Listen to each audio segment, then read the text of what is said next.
बजानो रे भारा में डीजे गाना बजानो रे माल के मटकोर में डीजे बजानो रे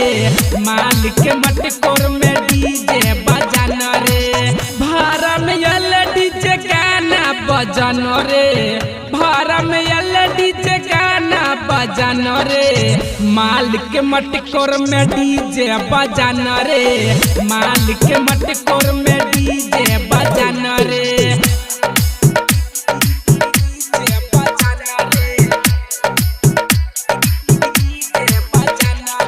डीजे ओम शंकर परसा खरभिंडा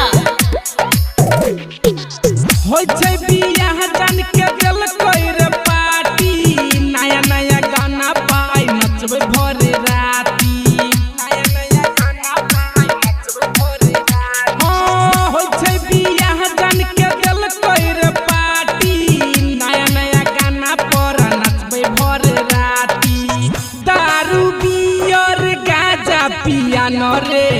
दारू बियर गाजा पियानो रे मालू के मटकोर में डीजे बजानो रे मालू के मटकोर में डीजे बजानो रे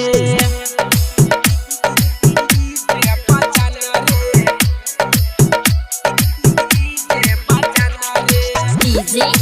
ओम शंकर परसा खरभिंडा ओई छोड़िया के हम दिल से हटेबई एकरा मजली बहिन के पटेबई एकरा मजली बहिन के पटेबई हो ओई छोड़िया के हम दिल से हटेबई एकरा मजली बहिन के पटेबई नाचबई आई खूबे गाँव में घुमानो रे नाचबई आई खूबे गाँव में घुमानो रे मालू के मटकोर में डीजे बजानो रे मालू के मटकोर में डीजे बजानो रे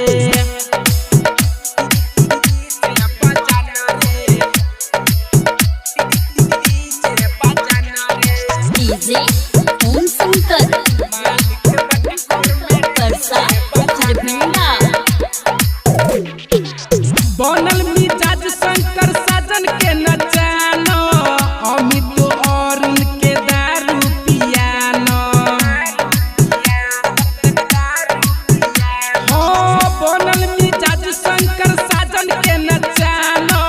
डीजे अमरेश के दारू पियानो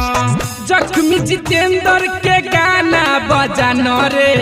जख्मी जितेंद्र के गाना बजानो रे माल के मटकोर में डीजे बजानो रे माल के मटकोर में डीजे बजानो रे।